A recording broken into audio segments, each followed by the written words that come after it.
우리 다 같이 읽도록 하겠습니다.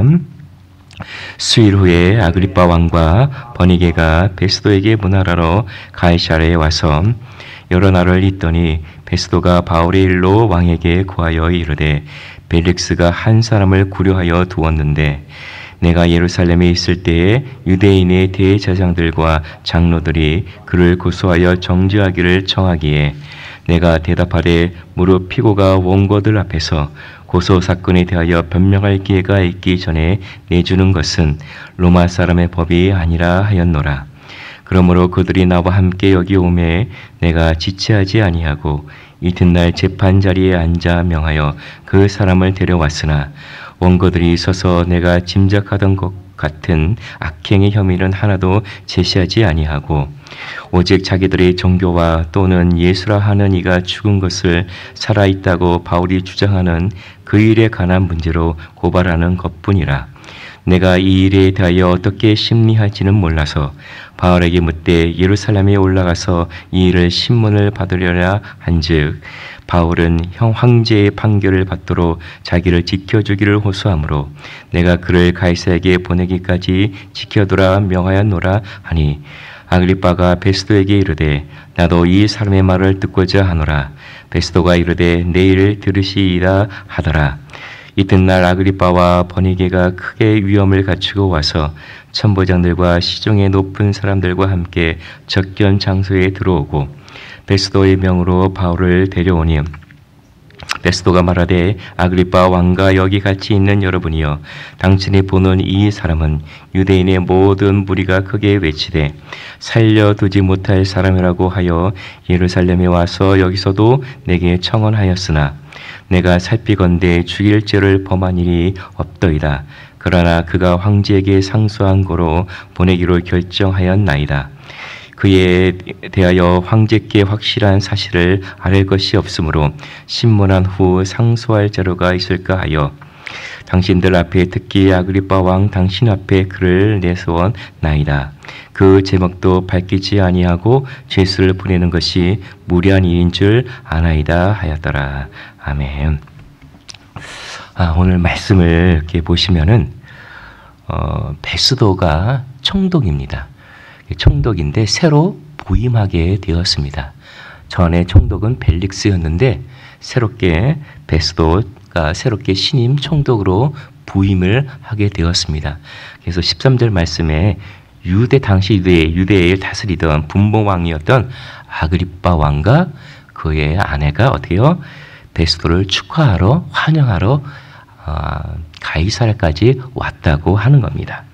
그래서 가이사랴에 왔을 때 그가 좀 오래 있을 때에 베스도가 하나의 어떤 사건에 대해서 자문을 그다음에 조언을 요청하게 되었습니다. 그것은 뭐냐면 벨릭스 때부터 있었던 한 사건, 즉 사도 바울의 그 사건이었던 것입니다. 그래서 이 사도 바울의 사건은 앞장에서 다 끝났습니다.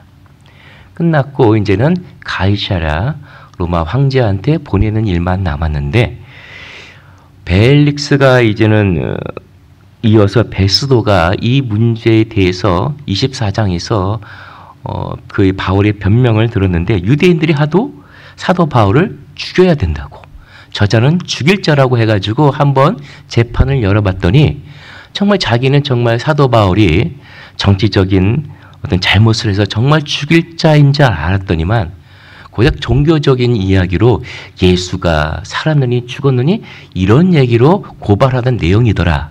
그래서 로마법에 의하면은 바울을 가이사랴 보내려고 하면은 분명한 제목이 있어야 되는데 그 제목이 없다고 하는 겁니다. 그래서 어떻게 이것을 처리해야 될지 잘 몰라서 그래도 아그리빠 왕은 그 유대인이니까는 이 사실에 대해서 좀 더 나보다는 잘 알 거 아닌가라는 입장에서 아그리빠 왕에게 자문을 요청하고 있다고 하는 것입니다. 그래서 우리 한번 그림을 보시면은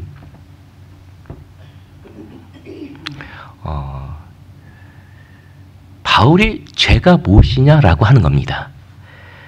베스도는 로마 황제에게 바울을 이제 보내야 되는데 무슨 제목이 있어야 보내야 되는 거 아닌 것입니까?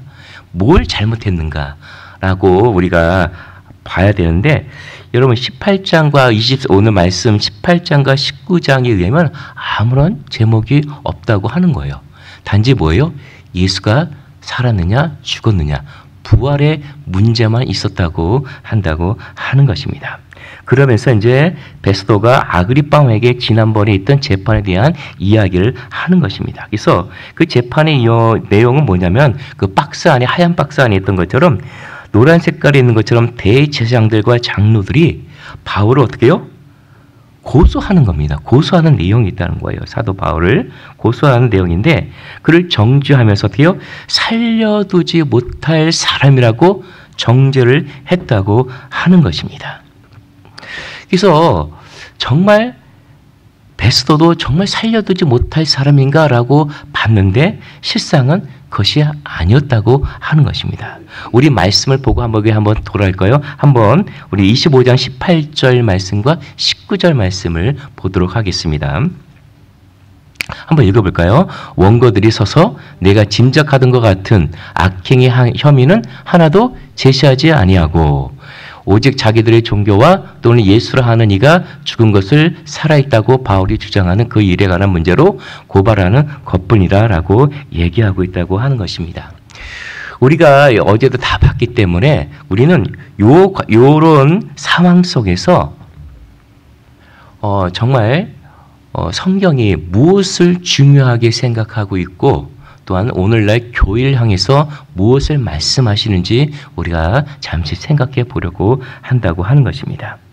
사도 바울을 중심으로 말미암아 대제사장과 장로들이 정죄를 했고 이 문제가 베스도라고 하는 세상으로 또는 정치적으로 이 문제가 확장되어 지금 문제가 대두되고 있다고 하는 것입니다. 베스도의 입장에서 한번 보자고요. 베스도 입장은 정치적인 관점 아니겠습니까? 사도 바울이 하도 죽일 자라고 해서 봤더니 정치적인 문제는 하나도 없다고 하는 것입니다. 그러니까는 베스도 입장에 보면 이거는 문제도 아니에요.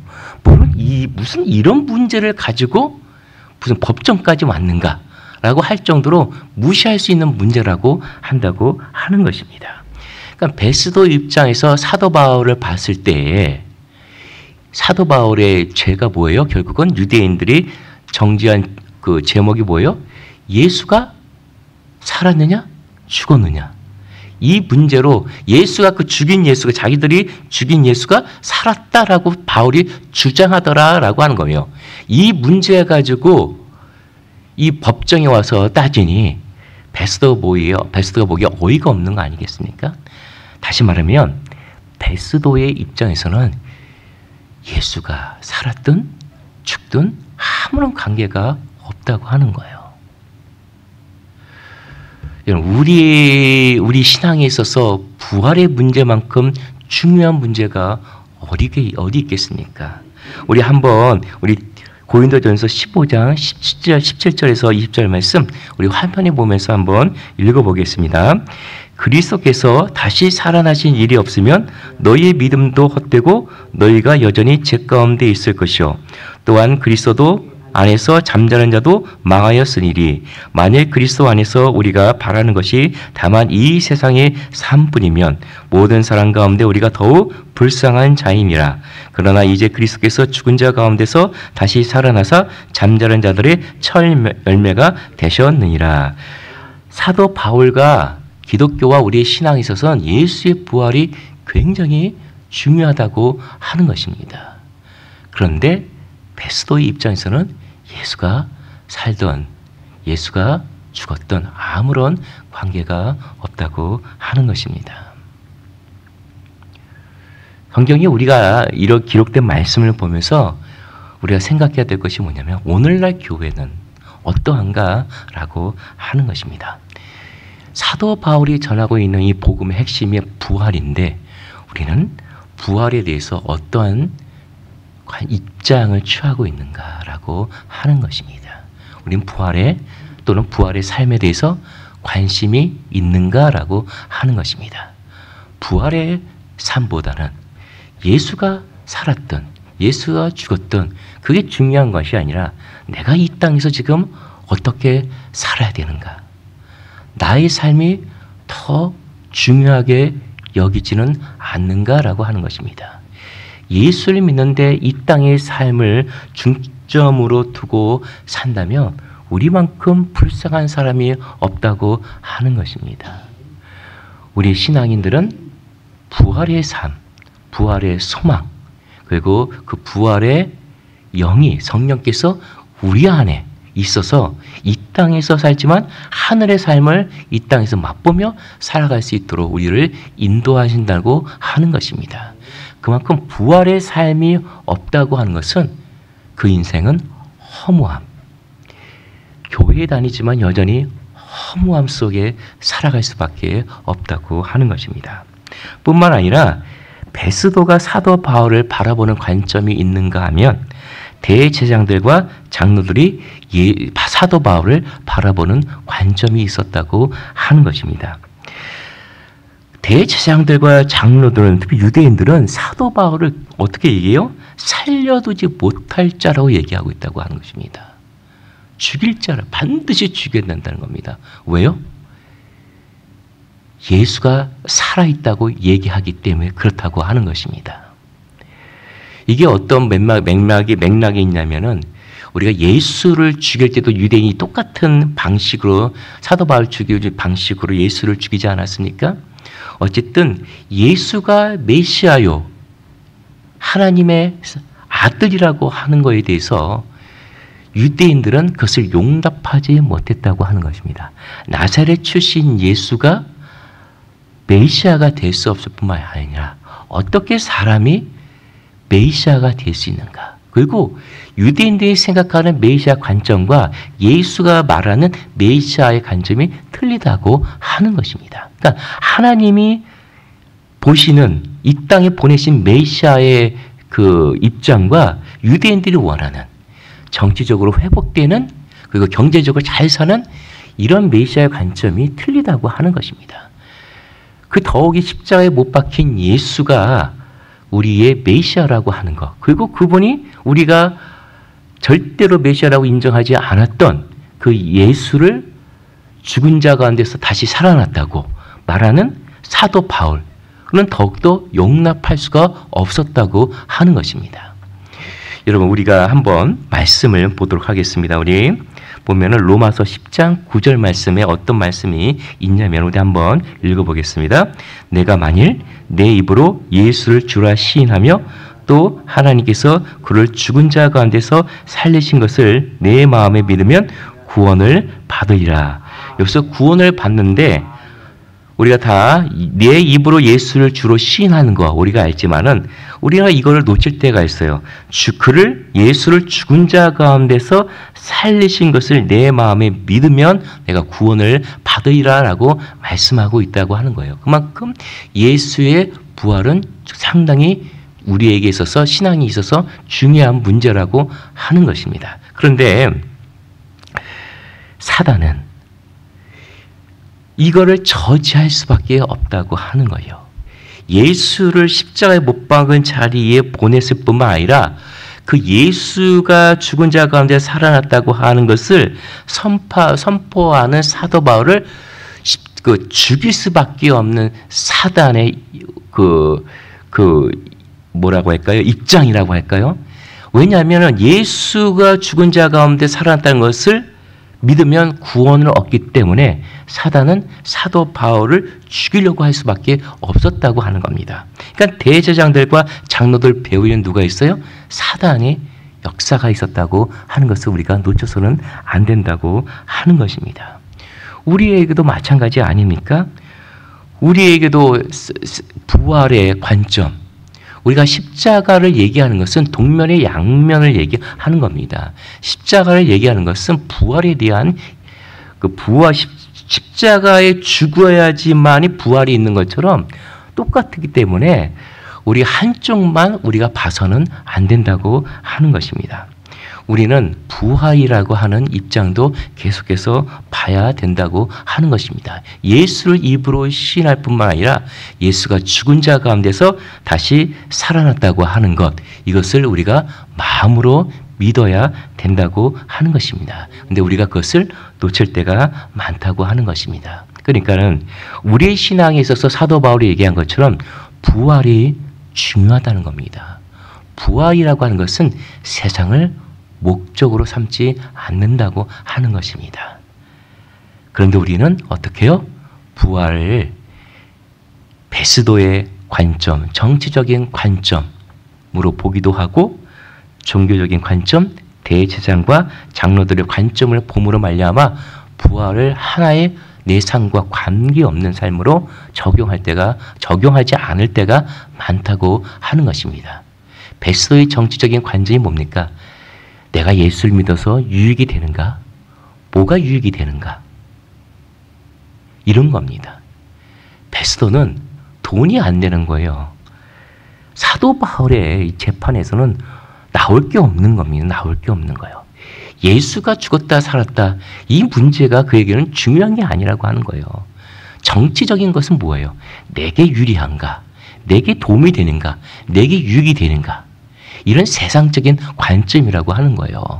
그러니까 예수의 부활이 나의 삶과 관계가 없다고 하는 것은 이런 정치적이고 세상적인 안목으로밖에 볼 수가 없다고 하는 거예요.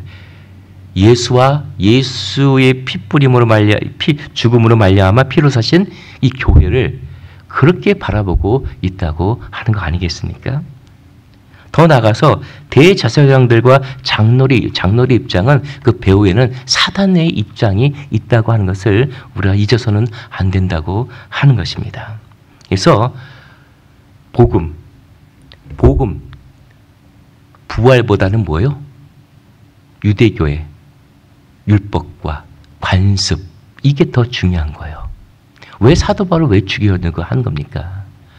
사단의 내면적, 이면적에는 사단의 역할이 있고 표면적은 뭐예요?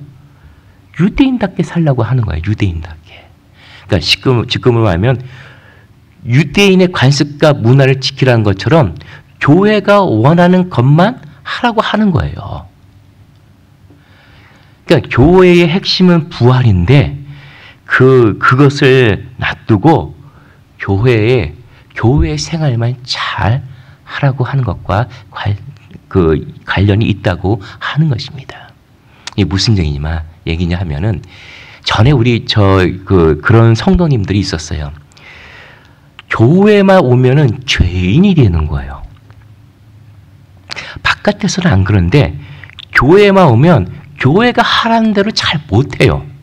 그래서 그분은 참 교회의 입장에서 볼 때는 아무것도 이거를 하라고 하면은 뭐 우리가 지금 성경 공부를 했지만 성경 공부하십시오 하면 성경 공부도 안 해요. 뭐 봉사하세요? 봉사도 안 해요. 이거 하세요, 저거 하세요, 하나도 안 해요. 그래서 그분은 목사님이 보든 누가 성도들이 보든 참 교회에서는 부정적으로 봐요. 교회에서 아무것도 안 하니까. 그러니까 죄인들 아직도 신앙이 멀었어. 이렇게 죄인된 모습으로 바라보고 있다고 하는 거예요.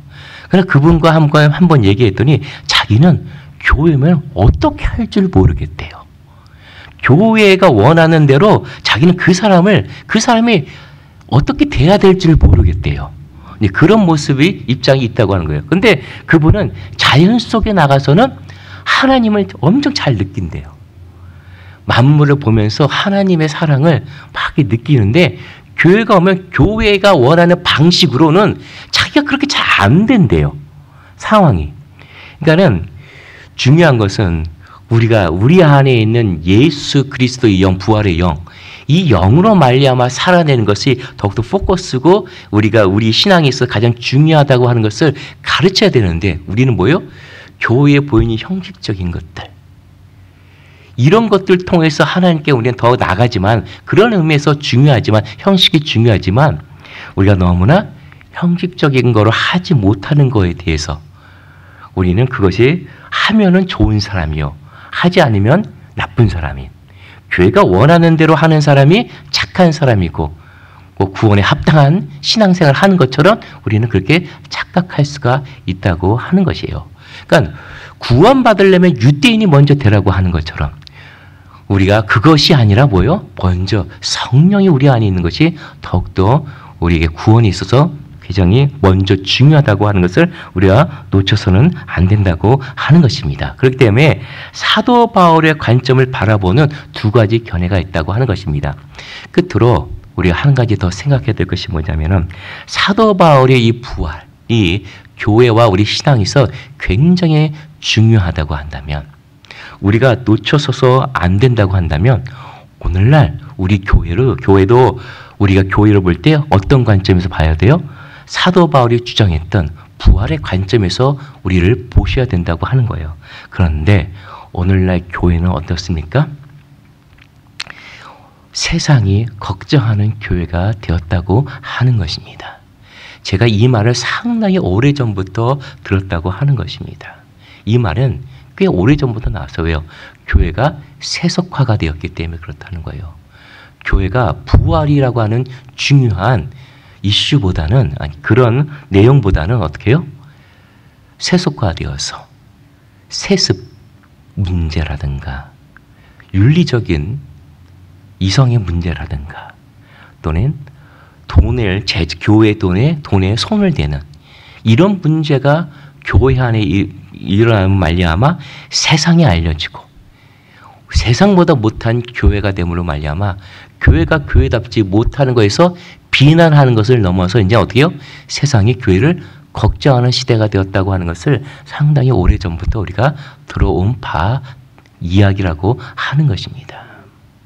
그러면은 우리가 이것을 회복돼야 되고 갱신해야 되고 우리가 더 이런 것을 버리고 주 앞에 더욱더 나아가야 되지 않겠습니까? 그럼 우리가 주 앞에 회복된 모습으로 나아갈 때 우리는 그 회복의 중심에 뭐가 있어야 되겠습니까? 부활이, 신앙이 있어야 된다고 하는 것입니다. 그러니까 우리 교회가 회복되고 모든 교회가 회복되고 우리 신앙에 회복되기 위해서는 우리 신앙의 가장 중심에 뭐가 있었냐면은 부활, 신앙이 있어야 된다고 하는 것입니다. 그런데 교회가 부활에 대한 신앙을 중심으로 잡기보다 다른 것을 잡을 때 하나님은 세상을 통하여서 교회를 얘기한다고 하는 거예요. 교회가 세상에 대해서 얘기해야 되는데 세상이 교회를 얘기한다는 거예요. 하나님은 세상을 통해서.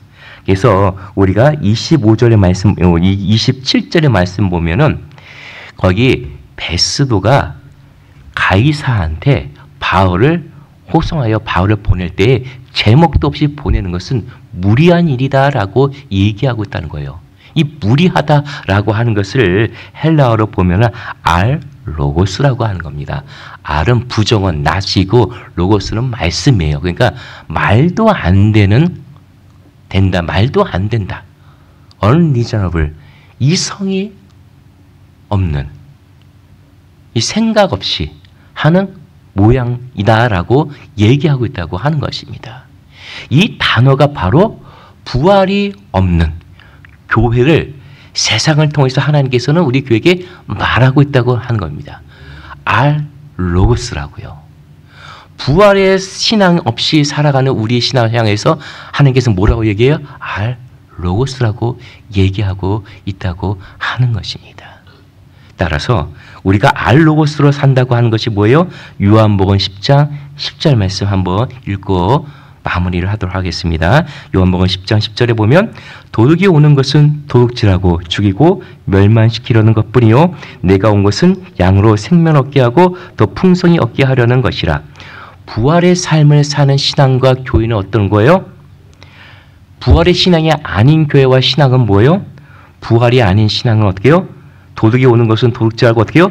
죽이고 멸망시키는 것처럼 부활이 없는 신앙, 그 배후에 있는 사단은 어떻게 해요? 교회 안에 죽이고 멸망시키는 일을 한다고 하는 거예요.